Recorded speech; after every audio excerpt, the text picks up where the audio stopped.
এই যে গরুর রেজালা 500, ফুল 500, এটা আছে 300 টাকা। এটা আছে 2 কেজি আর 1 কেজি মতো। এই যে মুরগির রস 500 টাকা। এখানে 15, 16, 17 পিস হবে। আমার কাছে এই যে বোরানি আছে 200 টাকা, হাফ প্লেটের 50 টাকা। খাবারগুলি কমিটি সেন্টার থেকে আসে, এরা আইনে এখানে ডাকোটে।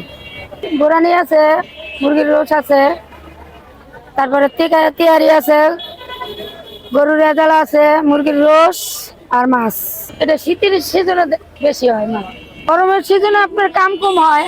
আবার এখন আবার দেওয়া যাইতে আছে কুরবানির সামনে, এই জন্য কাম কম হয়। মোটামুটি ভালোই হয় বিক্রি, মাল থাকলে বিক্রি হয়, মাল না থাকলে বিক্রি হয় না।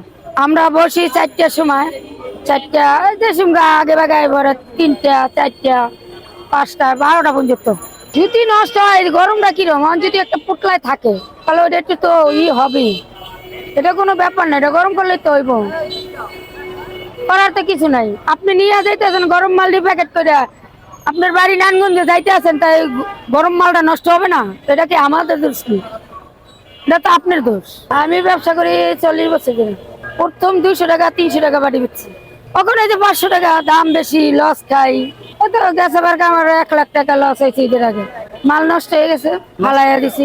বেচা কিনি কম হইলে মাল তো থাকতে যায়, তখন তো নষ্ট হয়ে যায়, ফালাই দেওয়া লাগে। না, অল্প মাল থাকলে ওটা কিছু হয় না, কিন্তু বেশি মাল থাকলে ওটা নষ্ট হয়ে যাবে। না, ওইটা ফ্রিজে থাকলে তো সমস্যা না, ফ্রিজে তো আপনিও তো রাখেন খাবার, জিনিসটা ভালো থাকে না। ওই একদিনের বেশি রাখা যায় না ফ্রিজে মাল। এটা টেস্টই তো আলাদা, এটা যেই টেস্টটা লাগে এটা তো ঘরে পাক করলে এই স্বাদটা পাওয়া যায় না। এটা তো মান ভালো, অনেক সুন্দর, এটা খাইতে ভালো লাগে।